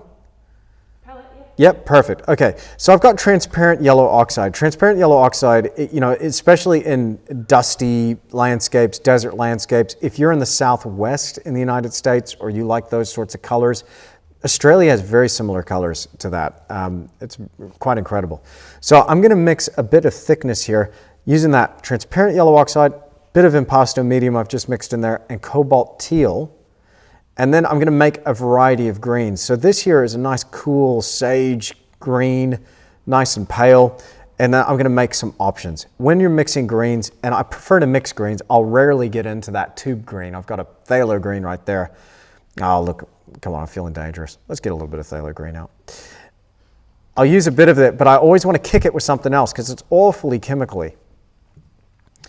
That's going to be way too blue, but I want to make a nice dark green, a nice saturated green, so I'm going to mix plenty of transparent yellow oxide. And I got bits in my paint because my transparent yellow oxide has started to dry. That's okay. That doesn't bother me none. That's fine. A little bit of cadmium. So again, I'm starting off relatively muted, relatively desaturated, but I want a variety of greens. I might make one more because I'm trying to provide some depth and some difference. And we got some figs growing. We got some paper bark, or Melaleuca is its scientific name, typical of this region of the world. And so some of those figs have got much more saturated colors, but I need to make sure I have coordination. So I earthed out some of that saturation with a bit more of that transparent yellow oxide, a bit of transparent red oxide, and boom. We've got like the, what's that flavor of ice cream that has like the 3 flavors in one? Is that Neapolitan? We got the Neapolitan flavors of tree colors right here. How's that? In fact, I think we need to make ice cream that is these mixes of colors. But often what I'll do is I'll make up a range of colors like this. And again, just to have my options open and create some variety and definition within those tree masses. Now I've got a little bit of medium in there, a bit of thickness given by that liquid impasto, and I'm going to be using this bristle dagger brush, and we're going to see the dagger in action. We'll see how we go with that. Now, while I'm painting this on there, painting a couple of trees, we're going to talk a little bit about small versus big paintings. Zoe, can you please remind me who was asking that question so I can address them by name? Oh, yeah. What was the question? Small versus big paintings. Was that John again? Yeah. It was John? That was John, yeah. Okay. Yeah. Excuse me. Okay, so, John, great question. I sometimes find that I need to have some variety in my workflow in the studio. So for a big picture like this, it's important to have something else to focus on so I can have a little bit of a mental break. But when I'm painting small, one of the things I'm looking for is creating like a little world or a little window into a world. And there's something really nice about that. But after you've been focusing on something so small for a little while, you need to move back to something big. And I often think about when I'm painting, especially if I'm painting for me, which is most of the time I'm doing paintings that are paintings I want to see. I think about where they're going to hang in my own gallery.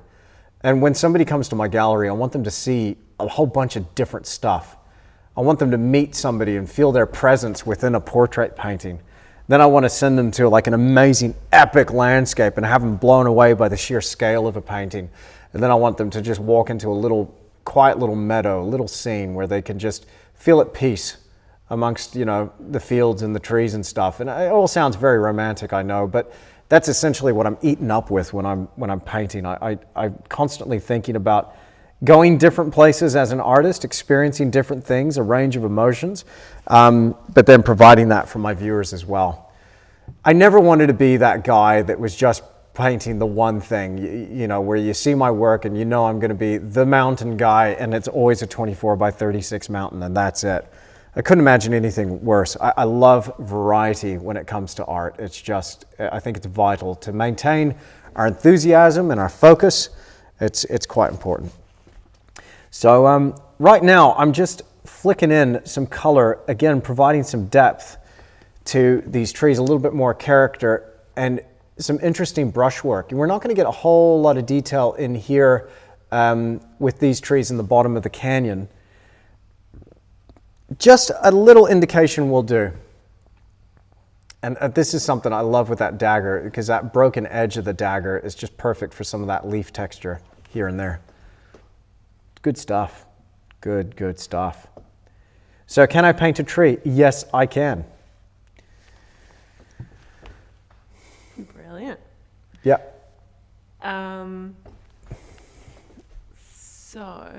I keep having good ones, and then I don't know.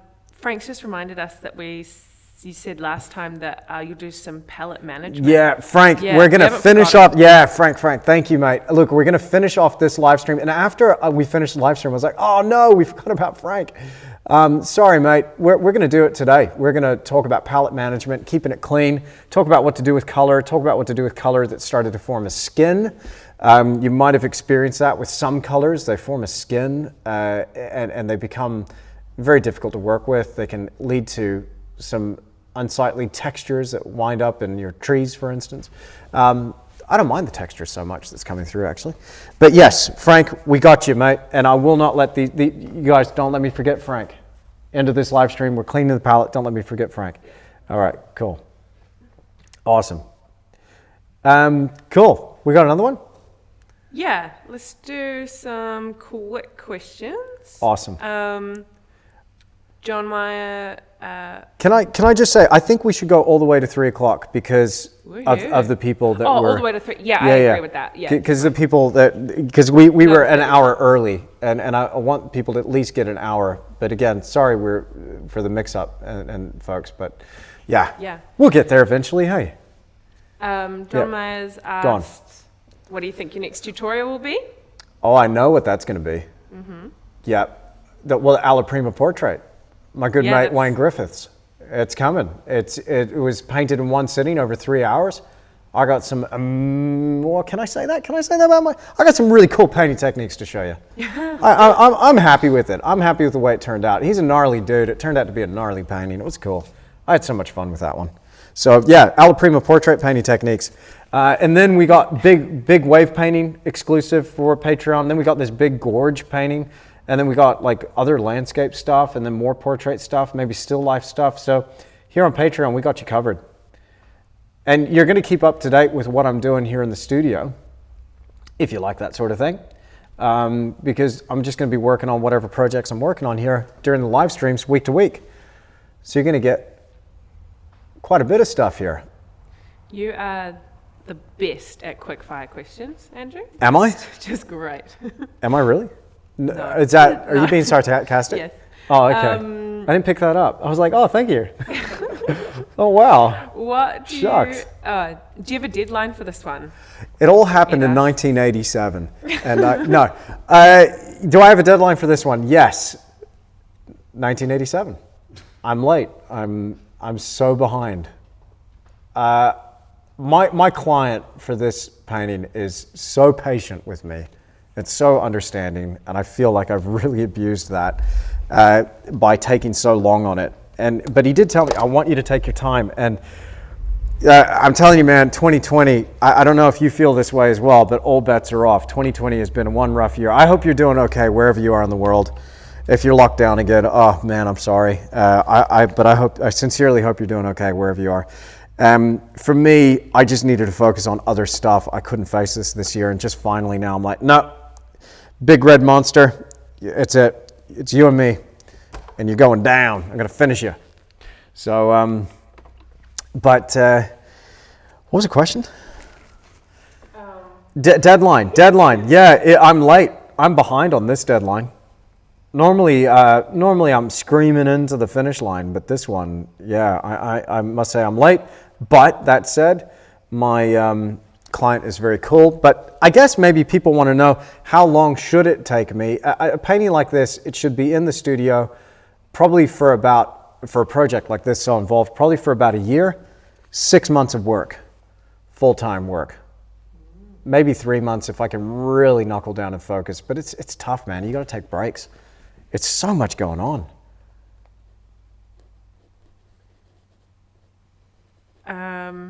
Yeah, do you switch? Like, yeah, how often do you switch? Like those 6 months, like how long are the stints you're working on it for, each one? A period of weeks, 40, 50-hour weeks, I reckon. Yeah. Yeah. Yeah. Yeah. And Angela's asked. Is that Angela Carter? Sure is. Ah, she's awesome. Hey, Angela. Would you consider getting into wildlife? Oh, yeah. Oh, man. Oh, I'm dying to get into wildlife. I think the first wildlife painting I do, if I start that, I've got some elk, bison, moose, a whole bunch of hoofed North American creatures. I really want to do a mountain lion as well, a pawed North American creature. But yeah, dying to get into some wildlife. Yes, would I consider it? Absolutely. I really want to do it. It's just a question of when. So a few landscapes to get through, a few portraits to get through, but yes, I will be bringing that out. Speaking of wildlife though, I really want to do a portrait of Briar. She's not quite wildlife, but you know, studio dog portrait. If only she would hold still. Two new fur friends. Two furry friends, and Rachel's got a new little puppy. His name's Alfie. He's a Maltese Shih Tzu Bichon cross. And Plenty for of Shih this Tzu commission, in there. Sorry? Is it going in a home? It is going in a home. Oh, cool. A very grand home. That could fit above my TV. It could. Yeah. He's got a lot of art, and he's quite a... And would you photograph the wildlife yourself? Yes, I tend to work from my own experiences, my own photographs. Yes. Doesn't mean you have to, but if you're going to draw or paint wildlife, unless it's just for you and just for practice. I mean, in the day of social media, people are doing things and they're just posting it as if it's kind of theirs. And it's important to use stock images where you can buy the royalty or the rights to it, or you at least have free rights or free reign to it. So just bear in mind copyright, I would say. But for the most part, the way I get around that is go out in nature, have an experience, witness the animals, observe them in their natural habitat, photograph the heck out of them, and that's what I'll be working from. So I took a trip with my father back in 2009, and 11 years later, I still have not even dipped into that reference material. I cannot wait to get into it. But yeah, itching to get into that. It's gonna be cool. I feel like we need some trunks, Liam. We need some trunks, bro. Yeah, should we do some trunks? What kind of angle have we got there? I'm just still close up on the... Let's mix up, Zoe, I'm gonna mix up a little bit of color here on the palette. I'm gonna mix up a color for the trunks. We've got our white combination, a little bit of ultramarine blue, a bit of burnt umber. It's gonna be pale. Paper barks are pale trunked trees, very thin and spindly towards the top. And I think strategically, reservedly, just hold myself back from doing too much, but I think a nice pale color like that to begin with, loaded on the edge of a synthetic dagger, beautiful detail brush, and we will get some tree trunks in there. And I've got to use my maul stick for this. So check out that job. You want to go wide angle, Liam, for this? For just this one. Check this out. This jobby here, this is made by Fred Whitson. Little plug for Fred. Fred's a good dude. But if you want to check this out, he sent me one and said, hey, if I send you one and you like it, would you talk about it? I said, sure, if I end up using it. I use this thing all the time. It's pretty cool. So it's got a 3D printed end to it. Check that out. You see that? Yeah, it's good.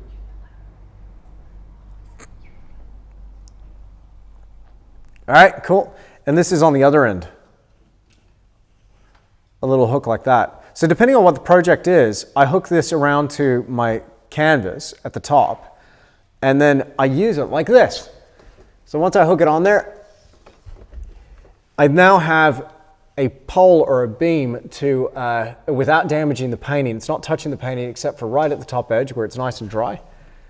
And I can go ahead and paint in my trunks. And I don't think I'm going to paint too many in here. I just want to have a couple just here and there. Can you see that? Is that coming through? You zoomed in now, Liam? Yeah, I'm zoomed in now. Oh, it's sweet, man. Is that as far as you can go? Is that the best you got, Why Liam? not? Autofocus next to No. Doesn't look like it. Nah, it doesn't go that far. If you just focus on something, I will go in even further digitally. Sorry, folks.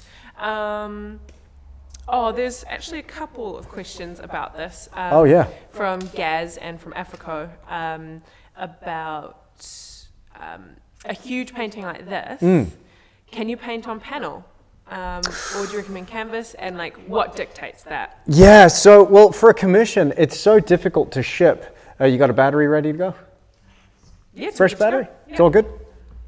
Okay, cool. So, because a lot of my work is shipped internationally, it then becomes really important to have a process that helps me with the shipping. So, basically, this is getting rolled up and sent to London. And if it was on a fixed rigid panel, I would have to create a crate that wasn't collapsible or rollable, or obviously, and it'd be very difficult to ship like that. So I really am stuck with rolling up the canvas or the linen here in this case. And that's, you know, back in the day, back in the Renaissance, when they're painting on huge canvases, that was the story of a lot of these. They were rolled up and shipped, and that's how they were able to transport these huge paintings. The drawback is they don't last as long. It's not considered as archival. That's why I use liquid, because it is permanently flexible. So it's going to be able to withstand that flexing. Once it gets onto the other side, though, it's going to be fixed to a rigid, to a frame, a wooden frame. Theoretically, you could adhere it to a rigid support over on the other end, but I don't think it's going to be necessary for this one. But great question. And I think scale, for the most part, determines that, whether it's going to go on a fixed wooden panel or a stretched canvas. Great question. I'm going to get a quick drink of water. You want to ask another question? You got another question there, Zoe? Yeah. Awesome. Oh, look, a little brush holder. Yeah, check it out. It's great. Isn't that great? See what it did? It's awesome. You don't have to see, look at what it is. Fine. Quick fire, Michelle. Oh, I will say, I mean, better late than never. All the peeps commenting on the Patreon post. Yeah. It's kind of a nuisance that we've found. If you and someone was asking how to get onto the live stream, like through YouTube. If you're watching the live stream on Patreon, in the bottom right corner, I think, should be like a YouTube button that actually says YOUTUBE. Click on that and it should take you through to the live stream. And then you'll be able to have a live chat and see everyone else talking in there. I don't know. I'm still going through both of them. Hopefully I'm not missing out any questions, so sorry about that. You're doing great, Zoe. Thanks. You're doing great. Kathy's asked, when people walk into your gallery, do they buy portraits of people they don't know? I like to paint faces, but never thought of it as commercial. That's a good question. Yeah, that's a really weird one. Generally, I haven't offered the portraits of the unknown people for sale. A lot of them are, because they're personal to me, people appreciate them. Certainly, like people were looking at them going, hey, that's cool, that's a nice painting. There's one that sold recently though, and that was the painting of Stephanie. I call it the Rose Garden. It was my tribute to John William Waterhouse, his painting Soul of the Rose. And I sold that to a chap who lives in Dunedin, so the city that's near to where we are. And I think the thing about that painting is it was Well, it was kind of figurative, but it was a girl, appreciating a rose in a walled garden, very similar to Waterhouse's painting, and it was kind of a scenario of something, not so a scene or a situation, not so much relying on a recognizable person or a portrait of someone. So it was kind of more of a, I don't know, it had a more universal feel to it, I suppose. But generally, haven't sold a lot of portraits. I tend to do more landscapes anyway, but most of the portraits that are hanging there in the gallery are just my personal collection and works that I'll probably never part with, like the first YouTube video that I ever did, my painting of Russell Petherbridge. You might remember that one. It's going on nearly 4 or 5 years now that I did that. Very sentimental work for me, and really just, really appreciated that whole process and Russell's time and expertise and just his generosity, So I'd probably never part with that, but people come in and they're like, oh, cool, that's a cool painting. I get all sorts of very sweet, beautiful, lovely comments on it. But yeah, I won't. You said quick fire question. I'm terrible at it. Sorry, Zoe. Yeah, I think by now everyone knows you ain't getting a quick fire answer. You might have a quick fire question, but you better sit down, get comfy, boil the kettle. It's going to be 20 minutes. All right. To go back to the panel and the linen and things, Yeah. Gaz and Naomi have just asked, Yeah. about wouldn't it crack, and how long is a painting, or can a painting be rolled and not damaged? Well, yeah, if you're painting with something that's permanently flexible, like liquid, then generally speaking, it won't crack as long as you're shipping a relatively fresh painting. Relatively fresh is anything done within the last couple of years. I mean, as long as it hasn't really dried up. But I've got paintings that are like 10 years old that I've then taken off the stretcher, rolled up, and stored rolled. Probably not the best idea, but have not really experienced that cracking. So long as you build your painting trying to observe those best practices, you should be okay. But don't get me wrong, I still have those little pangs of panic when I unpick a stretcher and roll it up to ship it. I still go, oh, is this going to be the one that actually, doesn't work out and it ends up being destroyed through this process? But they all touch down on the other side, not, touch wood.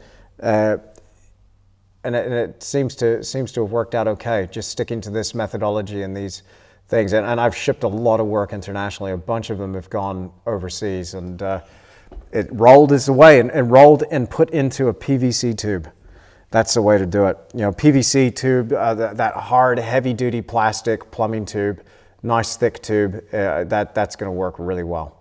So hopefully that answers it. But I appreciate the nerves and the trepidation, the anxiety that would cause when you're going to ship something that you've spent frickin' months and months and months on. So, yeah. Liquid. I want to say that it's 10 to 3, so maybe... Okay. Okay. A little bit longer. Yeah. Sweet. And I hope people are happy. I've been doing trees. Somebody said trees. I'm doing trees. So it's happening. Great. Yeah. And I'll quickly address that Wendy Bello. Yep. We talked about changing up the big paintings a little bit before your questions, so maybe go back a little bit. Okay. Let's have a look. Carrie is asking about any tips for a mole stick. For making a mole stick? No, controlling it. Controlling it? Yeah. Just hold still. I've got a pretty relaxed grip. I'm not pressing on it at all. It's literally just steadying my hand. Fred's actually going to make something pretty soon, which he's just notified me of, which is pretty cool. It's a little shelf that holds your hand. So it actually, you can rest your hand on it while you're going. So that'd be cool. I'm looking forward to trying that. That's cool. But you know what I feel we should focus on is what you guys were going to remind me about. Yes. Frank. That was what I was. We need to addressing. talk about Frank's question, and we need to talk about cleanliness and the end of the painting session and what to do then. So I think we should do that then. I think people can see generally where I've gone and what I'm going to do there. I'm going to continue to chip away at this rock surface and get more vegetation. That's a cool little tree, huh? What do you reckon? That's working? No, bad. Okay, I'll keep working. I'll keep going. I'm totally fishing. sure I'm catching nothing. Dermot says, love the trees. I love the trees. Thank you. Trees. Thank you. Okay, cool. So let's talk now about the palette and what we're going to do. It's now the end of our painting session, and how are we going to deal with this mess here? So what we're going to talk about here is what I do at the end of every painting session. Now, I'm going to be keeping these colors, but I need to keep everything as fresh as possible. So a couple of things that we're going to need first. First, we're going to need some gloves. Again, I've got a wadded up pair of nitrile gloves here, and these are always put into my pocket inside out. Flip these back out, right way out. There we go. Now, the reason I'm going to put gloves on, because we're dealing with cadmium, cobalt, and lead, amongst some of those more toxic metals there. And it could be a problem if we get it on our skin. So I always try to protect myself. Now, the issue is, I don't tend to get it on me, but I just need to make sure that I've got these on to just protect myself just in case. Because if an accident's going to happen, it's during cleanup. Trust me. Now, I've got some paper towels on a little roll, on a little holder. I've got paper towels under there, so I've got paper towels handy. But the other thing I'm going to need, which is very, very handy indeed, are some baby wipes. Now, experiment with these in your country where you're living. I found that the brands that have a higher mineral oil content are better for cleaning up oil paint. It's the mineral oil in here that is great for the cleanup, and I'm just using these for oil painting. And they're nice and cheap. Like you can get for $10, you get like a pack of 5 of them, and so you get each of these are 80 odd wipes in there. So just one is all I'm going to need. So that's for the end of the process. I'll explain how I'm going to use that. So let's go ahead and go to palette cam. And we're going to start off here, into the painting session. I'm going to keep all of this stuff where it is. But the first thing I'm going to do is just scrape this off. And the thing about working on glass, I just love it. So if you're wondering, I spray painted the back side of this glass. So it was that neutral gray to help us with the filming process. So you guys could see the mixes and is that really annoying, that sound? It's not close to a microphone. Are you sure? It's like there we go. ASMR? No, okay. Sorry. He is such an irritating artist. It's yeah. No, that's me. So scrape that clean first. Get as much of that off as possible. Once I've done that, I go to the lead edge. I've muddied up all this color. So I go to my cadmium lemon, for instance, chop that little bit of mixing off, chop that off, and I've still got a clean reservoir of paint right there. And I do this generally between painting sessions. Let's chop that one off too. There we go. Ultramarine blue. Now, sometimes I'm going to need to just get in there where the paint is, and maybe I've got a little bit more of a problem to deal with. I want to save that bit of ultramarine blue. I'll move it onto a clean part of the palette. Palette knives, man, they're so good for this. Scrape that back, pick that back up, and this is the thing. And look, I keep it organized this way in the same order for each of these colors because it just really helps keep things clean here. Let's sneak in there, get that cobalt teal up, put it over here. And I've got a bit of paper towel. Go back to this one. So this here is that paper towel that I was talking about in the last live stream. This is a disaster waiting to happen, but check this out. It's because it keeps getting folded over onto itself. I fold the problem away, and now I've got a clean thing here. So I'm not really getting it on my hands. I'm not getting it on my gloves. Because the issue is when I take the gloves off, if I had it on my hands or the gloves or anything, I get it on the handles of my tools. And while I'm painting without the gloves on, because I don't like to paint with the gloves on, it ends up on my hands anyway. So try to keep everything clean. So we're going to continue to get in here. So I will carry on like this. I'll just quickly just very quickly deal with that phthalo green in the same fashion.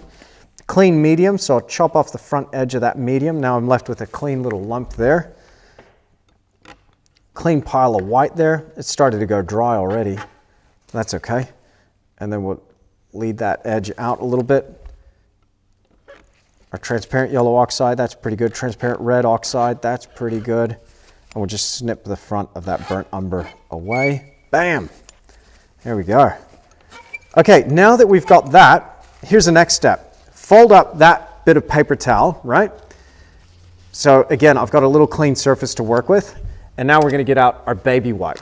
So just one of those. And this stuff is brilliant for cleaning up that oil paint. So back here, you'll see it just starts to melt away that oil paint beautifully. And I've got a nice clean surface to begin to work on. Now, word of warning, do not leave your palette like this. It requires one more step. The reason why is mineral oil does not dry. And that is going to be a problem if it comes to wanting our layers to dry between painting sessions. This will affect our oil paint. So I make sure I get up all of that residue by wiping it away with a fresh, clean paper towel. And make sure that I'm looking at the reflection in that glass to make sure all that residue is gone. And beautiful. Nothing like having a clean, fresh palette. And I'll even do this during painting sessions. If that paint layer starts to go dry or claggy on me, I'll refresh it like this. And that's basically how I work. So, there you have it. So, that is how I treat the palette between painting sessions. You got a brush cleaning demo, I think, during the first live stream. So you see how I keep those brushes nice and fresh. For me, painting in a studio, I mean, it's all about being ready to go. So when I get here into the studio, first thing in the morning, I need to be able to pick up the brushes, my palette's ready. And so it's just conducive to creativity. It's go time as soon as I walk in here. So that leads to the question, how long is this paint going to last? You know, will it be ready tomorrow when I come to paint next? Some of the colors will be pretty much okay. I could leave this even for a couple of days. Some of those colors, like let's say burnt umber, for instance, will start to form a skin. What I'll do is I'll sneak in there with a little palette knife, snip around the front of that pile and peel the skin away surgically using one of these. Again, wiping that skin off into a thing. But if it's starting to form real flakes of paint, one of those notorious colors for that, where it gets really irritating, is the transparent yellow oxide. That's a really tough one. So I tend to get out transparent yellow oxide fresh every sitting. But that said, I'm getting out just what I need. It's only a little bit of paint here around the palette, and I'm just trying to use up everything that I get out. It's very difficult to put the paint back in the tube once you've squeezed it out. Can be done. It's a trick, though. So hopefully that answers that question, Frank. But in terms of the brush cleaning, if you're wondering about that, go check out the replay of the first live stream we did. There's a brush cleaning demo at the end of that. So there you have it. That was number 3 live stream. I feel like every time we do this, we're learning something new. Appreciate your patience. I really appreciate your company. Thank you so much for being here. Thank you for your support. It's been an absolute blast. I really look forward to next week's live stream. I think we're going to carry on with this big painting. And I think in the next couple of weeks, we've got that Alla Prima portrait tutorial coming your way as well. So on top of that, we might be bringing out a YouTube video in there somewhere, maybe a podcast or two. There's lots of things that we're working on here in the studio. So lots of different things. And look, I'm just so lucky to have a bit of a crew now working with me, which is awesome. So big shout out to Liam. Big thank you to Zoe. Thanks, Zoe, for the questions and you know, keeping everything together. And a big thank you to Francine, who's been here in the background and just kind of picking up things. So hey man, we're growing, we're expanding, trying to do everything we can to bring even more painting goodness and content your way. So hope you enjoy this. If you did, please just take a moment and look, share the link with a friend. Somebody did a photograph of me. I shouldn't do this, but somebody took a screenshot of that. And I got so many pictures of people posting that to their Instagram. I think it was #doofus or something like that. But it was awesome. And we got a few people following us here on Patreon as a result of that. I really appreciate that. And again, thank you so much. I could not be doing this without you. And it just means so much to me that you're here. So thank you again. And I really look forward to seeing you again next week in another studio live stream. Until then, so long.